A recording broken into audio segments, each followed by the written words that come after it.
Please be advised, this episode does have content that some may find distressing. As always, listener discretion is advised and it is not suitable for anyone under the age of 13. Hello and welcome to It's Murder Up North.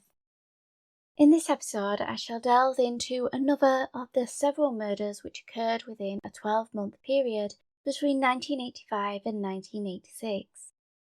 Join me as I delve into the investigation of a murder which occurred just 3 months after the death of 19-year-old Alison Day.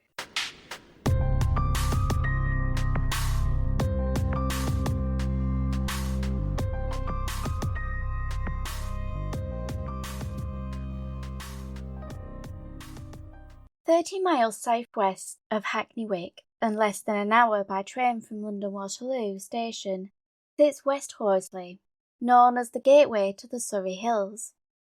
In 1986, this quiet village had less than 2,000 residents, making it a small, close-knit community. In 1985, Albert Jean Tamboezer, a civil engineer for the Shell Oil Company, his wife, Marika, and their 3 children became the newest additions to the village, with the family moving into a rented property on Little Cranmer Lane. Due to Mr. Tamboezer's work, the family had moved several times, residing in various countries. As such, they had become accustomed to quickly acclimating to their new surroundings. The mother, Marika, had developed friendships with her neighbours, and her youngest daughter had joined the local riding school. Meanwhile, the eldest of the 3 children, Maartje, had settled into the Dutch school located in nearby Cobham.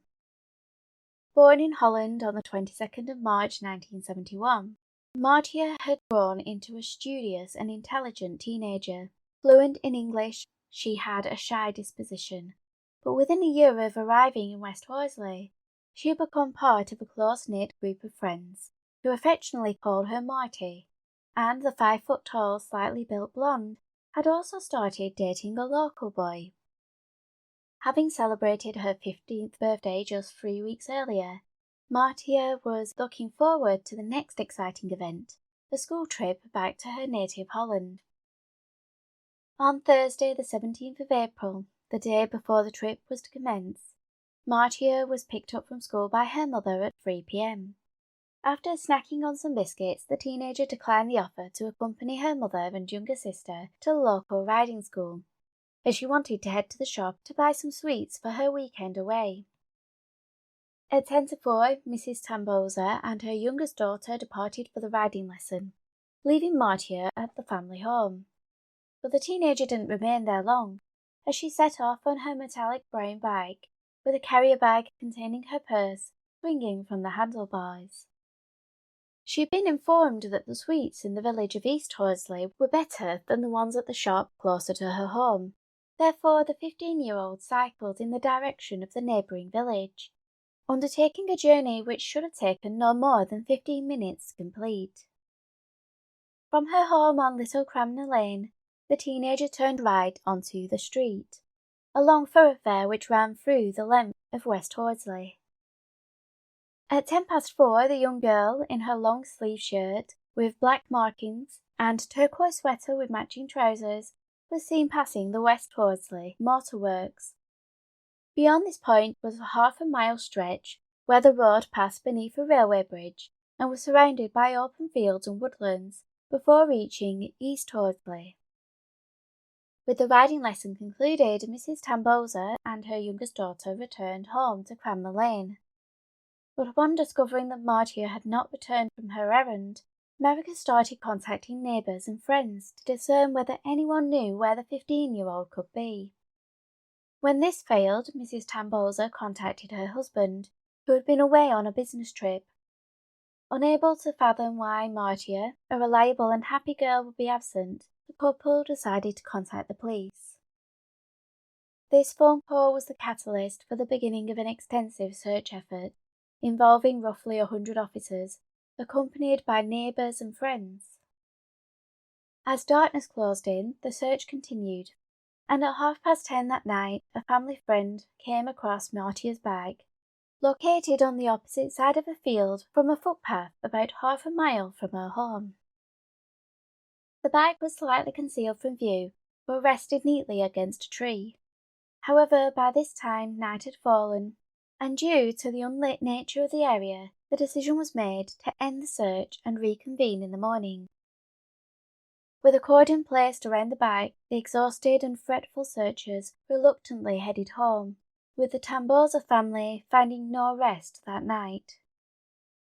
By 8:15 the following morning, the search efforts had resumed. Meanwhile, less than 2 miles from Maartje's home on the Duchess of Roxburgh's estate, Roger Thomas was undertaking the management of the rabbit population through the process of ferreting.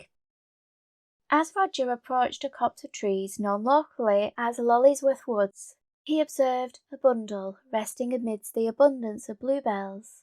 Believing it was a bag of fertilizer, he continued on with his work. Shortly afterwards he encountered some dog handlers from Surrey Police, who asked if he had seen any signs of a teenager who disappeared the previous night. Roger told them that he had seen what he thought was a blue fertilizer bag in the nearby woods, and guided the officers to the shady glade, where it was swiftly established that the bundle in the bluebells was in fact the body of Maartje. By 10 a.m. the woodlands had been cordoned off, and as pathologist Dr. Roger Ainsworth began a cursory examination of the remains, scenes of crimes officers started their meticulous process of gathering any potential evidence from the surrounding area.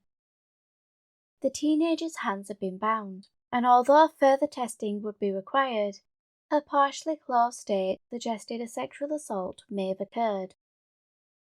It appeared that in an attempt to destroy the body and any potential evidence, the killer had tried to ignite a fire, as was evident by some spent matches, burnt tissues, and a twig that had possibly been used as kindling. Maartje's wristwatch also gave investigators a rough idea as to when the crime had occurred, with hands stopped at 5:35. Although I could not find any explanation for why the watch ceased operation. It may be that it had been damaged during the attack, or from the subsequent fire. The killer's method of destroying any evidence would be reported by the press the day after the discovery, with it being stated that Maartje's body had been mutilated and sadistically burnt. They would also report Surrey Police's theory regarding what had occurred. CID Chief Vincent McFadden advising that they believed Maartje had turned off the street just before the road passes beneath the railway bridge, in order to take a footpath which connected her village of West Horsley with East Horsley. It was a fairly narrow track, bordered by trees on one side, beyond which was farmland, interspersed with wooded areas. Running parallel with the path ran the Waterloo to Portsmouth railway line, with the sounds of the trains trundling past momentarily shattering the peaceful setting. The footpath was a favoured route of residents wishing to reach the amenities of the neighbouring village, particularly as it ended just beside East Horsley Village Hall and the doctor's surgery, and it was a route which the Tamboezer family had used on occasion. Superintendent McFadden would state, "It is particularly tragic that her parents had warned her not to use that footpath where her cycle was found." It emerged that the 15-year-old's parents had warned their daughter against travelling along the shortcuts on her own, particularly after they had heard of a number of attacks which had taken place there. It will never be known why Maartje didn't heed their warnings. Detective Superintendent McFadden suggested that she may have been trying to avoid riding on the busy road. However, it's also possible that, as so many of us would, she felt safe at that time in the afternoon, taking a well-used route in broad daylight. Ultimately, she should never have felt unsafe carrying out a simple errand. Police believed that at some point close to where her bike was found, Maartje was ambushed by her assailant, who forced her off the vehicle and into the adjoining woods. Given the mile between her abandoned bike and where her body was found, it was deemed likely that she was compelled to walk across fields before being subjected to a horrific attack. It was conceivable, given the time of day, that someone may have witnessed some of this incident, or they could have seen an individual behaving suspiciously, Therefore, door-to-door inquiries were conducted. Meanwhile, officers were sent to canvass nearby Horsley train station in the hope that, due to the proximity of where the bike was found to the railway line and the trains that passed by frequently, that a passenger may have seen something between 4 and 6 p.m. that Thursday afternoon. Further clues were hoped to be gleaned from Maartje's remains, particularly pertaining to her attacker. As such, the decision was made to delay the post-mortem in order to carry out a laser scan of the body, a relatively new means of collecting fingerprints left on skin. Upon the completion of these scans, the post-mortem was carried out by pathologist Dr. Roger Ainsworth. Maartje's hands, still adorned with her mittens, had been bound with string. This was carefully removed and taken away for further analysis. Meanwhile, the pathologist was able to ascertain that the 15-year-old had been subjected to a violent attack, including several blows to the head, which had been inflicted by a blunt object, causing the skull to fracture. Her attacker had then used a ligature, likely the girl's own scarf, to strangle her. Now they had determined how Maartje had died, the police were keen to identify the individual responsible, a task made easier by the discovery of semen on her clothing. This discovery proved crucial, as the individual who deposited them was an A secretor, meaning that, unlike non-secretors, their blood group can be found within bodily fluids such as saliva and semen. Although this could account for roughly 80% of the population, these secretions helped the scientists to identify that the sample recovered from Maartje's clothing had come from an individual with a rare blood group, which would enable the police to rule out 4 in every 5 suspects. However, they would have to identify the potential suspects first. One of the first people to fall under the microscope was Maartje's boyfriend, but the press were swiftly notified that he had been ruled out, and with the ordeal of police questioning over, the boyfriend was able to mourn alongside the rest of the community. A solemn atmosphere fell upon the village, as the police warned parents not to let their children go out unattended, leaving the streets devoid of carefree laughter. Meanwhile, out of respect for Maartje, her school closed temporarily, giving pupils time to process their grief, while the much-anticipated trip to Holland was cancelled. Maartje's family remained private in their sorrow, but others in the village were willing to express their thoughts, including the family's neighbour, Mrs. Dorothy Strahan, who said they were such a bonny family who had lived here for just a few months. For this to happen is a real tragedy. Her partner, Dick Strahan, would add to this, stating, "At first I was shocked, but now I feel very angry. I would like to spend 15 minutes with whoever did this before the police get to him."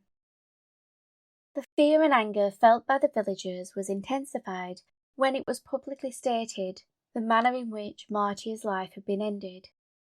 Detective Superintendent McFadden confirmed that the 15-year-old had been sexually assaulted, with him adding, "Her hands were tied behind her back when found. The probability is that she was knocked unconscious, and most of her injuries occurred after that." Regarding the speculation that the body had been set alight, he stated, "The burns to her body were not extensive, but this was a vicious killing." He also urged anyone with information to contact them to help apprehend the perpetrator before they struck again, which he stated was a worrying possibility. In an effort to eliminate suspects, police began systematically interviewing every male villager and commuter who passed through Horsley Station. A week after Maartje set out on her final bike ride, police appealed for help to identify a male, said to be in his early 20s, who was seen near the footpath just before 6 p.m. He was said to be heading in the direction of Horsley railway station. With this destination in mind, police considered whether the perpetrator had arrived and left the area by train. As such, they appealed for commuters to get in touch if they had seen the slim to medium-build 5'9" man, who was described as being clean-shaven with brown collar-length hair. As the search for this individual continued, investigators were also looking into a call received at Guildford railway station. Placed at 10 p.m. on the Thursday Maartje disappeared, the call had been sent to the answer machine, due to the office being unmanned at that time of night. What intrigued officers was the male caller asking in a distressed and agitated manner if he was speaking to the police. The individual, who sounded fairly young and possessed a local accent, was then interrupted by a female voice, telling him he didn't need the police, to which the male inquired what they should do. However, no answer was issued, with the call ending abruptly. Guildford was less than 6 miles away from the crime scene, and taking into account that the call was placed within hours of when the murder was believed to have taken place, investigators had to consider it was a viable lead. A police spokesman stated, "It may not have any significance at all, but the police want to trace the maker of the call or the woman who was in the room at the time." Yet another week since the murder would pass with no definitive answers. However, 2 more leads would surface, both involving men who were either acting suspiciously or had been sighted within the area at the time. The first resulted in police asking commuters on the 5:45 train from Guildford on Thursday the 17th of April to recall whether they saw a man running to board the service when it arrived at East Horsley station. It was reported this individual got to the platform just as the train was starting to leave. However, a guard had halted the departure to allow the man to board.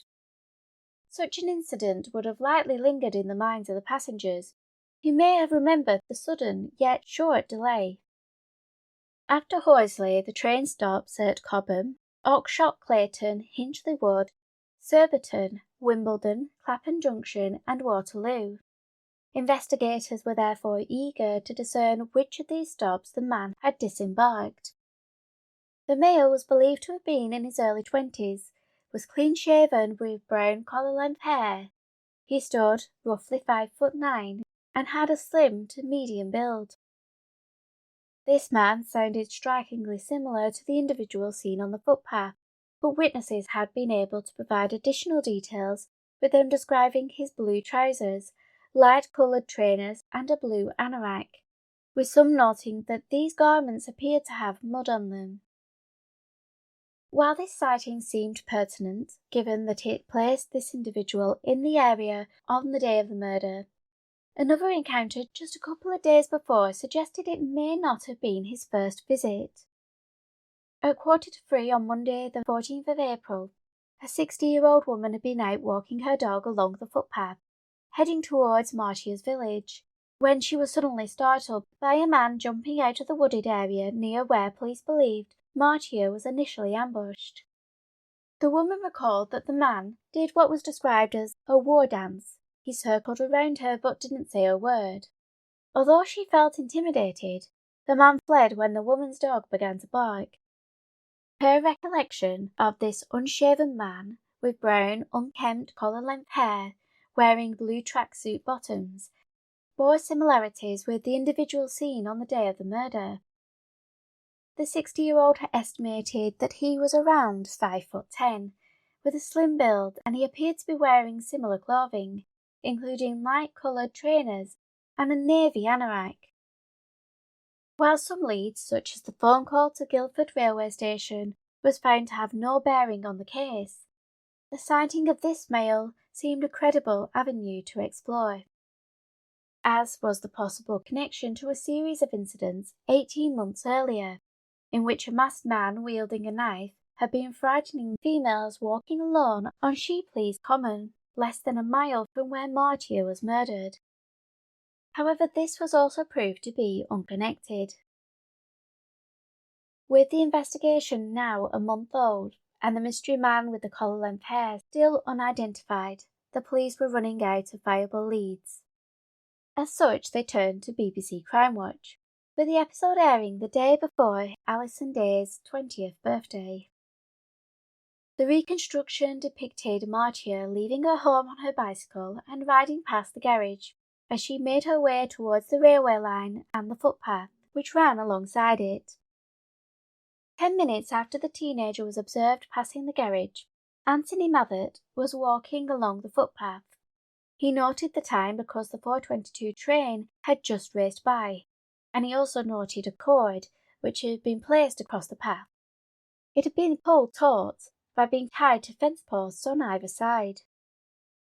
Believing it had likely been put there by children as a prank, albeit a dangerous one, Anthony untied the string one end and placed it over the fence which divided the path from the train line.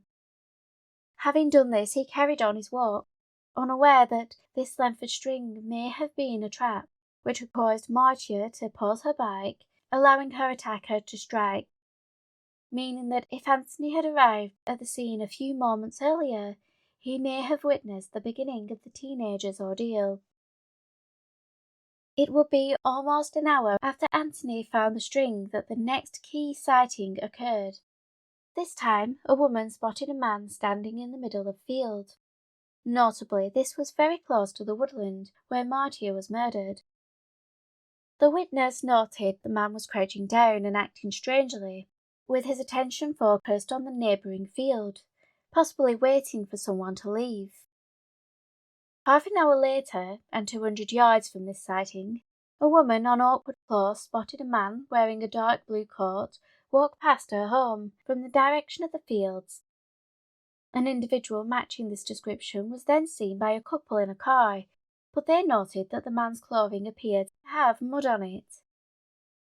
The couple observed that the man was making his way towards Horsley railway station, with other witnesses placing him at that location shortly afterwards. While the railway guard recalled that the man in navy had caused him to stop the already departing train.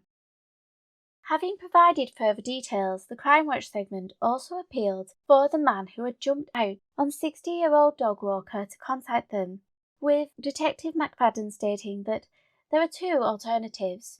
He may have been the murderer, or the male was innocent, going on to assure the individual that although he scared the woman, he hadn't committed any crime and should come forward to help the police rule out that line of inquiry. The detective would also ask that the man in blue, for whom the train stopped, should also contact them, as there may have been an innocent explanation for his flight, and them coming forward avoided police wasting their resources chasing an irrelevant lead. Finishing the descriptions of the potential suspects, the officer moved on to Maartje's black envelope-style purse by Jordache, which contained a house key, £25 in cash, alongside a green and white Dutch bank card. Detective McFadden stated that these items had not yet been recovered, and they were eager for anyone who may have seen them to contact the inquiry team. He then summarised the main clues they were working with, including the detail that the man had a rare blood group, and they had recovered fingerprints which would help confirm a potential suspect's involvement. The appeal generated 150 calls, of which 2 initially seemed promising. The first pertained to a report of a tripwire being left across a footpath beside a railway line in Cambridgeshire. This caller claimed that a man matching the description of the man in blue had been seen in the vicinity of this incident. The other call related to an incident several years earlier, which had similarities with Maartje's case. However, upon looking into these 2 reports, neither was deemed pertinent to the investigation.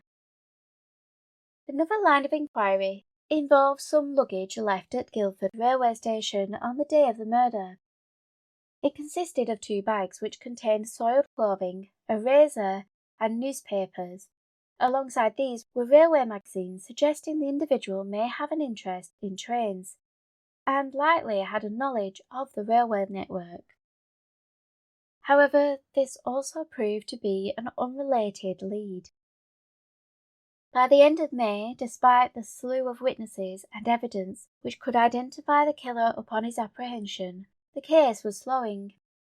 The officers investigating Maartje's murder were not willing to let this deter them, which was the same tenacity being demonstrated by Charles Farquhar, who had been working on the Alison Day inquiry, which was now entering its 6th month. Detective Farquhar had started to consider that Alison's case was not an isolated incident. They had already supposed that the perpetrator had likely committed sexual offences previously, and while scouring the records of incidents which had the hallmarks of Alison's case, he came across the murder of Maartje. 30 miles apart and under a different police force, a possible connection hadn't yet been considered. But reviewing the files, the similarities became evident. Both involved blonde-haired, slightly built girls in their mid to late teens. The incidents had occurred near railway stations, and in each case the girl had been bound, gagged, raped, beaten and strangled. But there were two differences. Alison was strangled using a tourniquet, while Maartje's killer had used her scarf as a ligature. The perpetrator had also used different means in order to dispose of the body. It was believed Maartje had been left in the spot where she died, with her attacker attempting to burn her remains. Meanwhile, Alison's killer had placed her body into a river.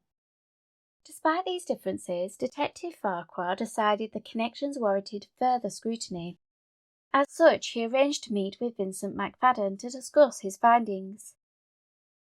During this meeting, the pair reviewed crime scene photos, with Farquhar's attention being drawn to the stick found beside Maartje's body.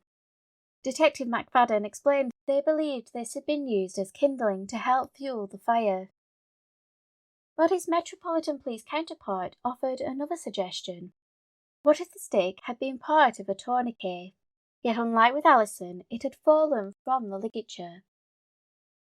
This startling suggestion was brought to the attention of senior investigators during the meeting on the 4th of June 1986, which was attended by Dr. Vanessas, the pathologist on Alison's case, and Dr. Ainsworth, his counterpart, on Maartje's inquiry.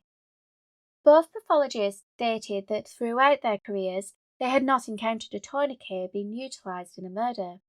As such, they considered it a unique feature. This, they believed, pointed at the likelihood that Alison and Maartje had been killed by the same man. The further review brought about a connection to a rape which had occurred at West Hampstead railway station in June 1984. During this attack, the perpetrator had cut the woman's clothing in order to make a gag and bindings for her hands. It was also ascertained that her attacker, like Maartje's, was an A secretor. The woman would later recall that her assailant was a white male in his early 20s, approximately 5'9" tall, of slim to medium build. He had a silver bracelet watch and wore a chain around his neck. She also recalled that he was clean-shaven, with smooth hands. While efforts were made to keep these connections from the press, speculation had already been rife, and on the 7th of June 1986, the Daily Mail reported that the police believed that the murders of Maartje and Alison had been committed by the same man. Meanwhile, on the same day, the Western Daily Press would report that the police were considering whether the killer could be responsible for the disappearance of a 29-year-old woman who had been missing since the 18th of May. However, there was no means to confirm this speculation. It was also reported that the police had utilised a computer database compiled by an investigation codenamed Operation Heart, which had been set up to investigate a series of attacks on women in North London. While these offences were committed by two men, officers were considering the possibility that one of them had gone solo and escalated his crimes to murder, adding that the description of the man in blue seen in the vicinity of Maartje's murder bore similarities to those provided by the victims of the sexual assaults, with many of these attacks being committed close to train stations or railway lines.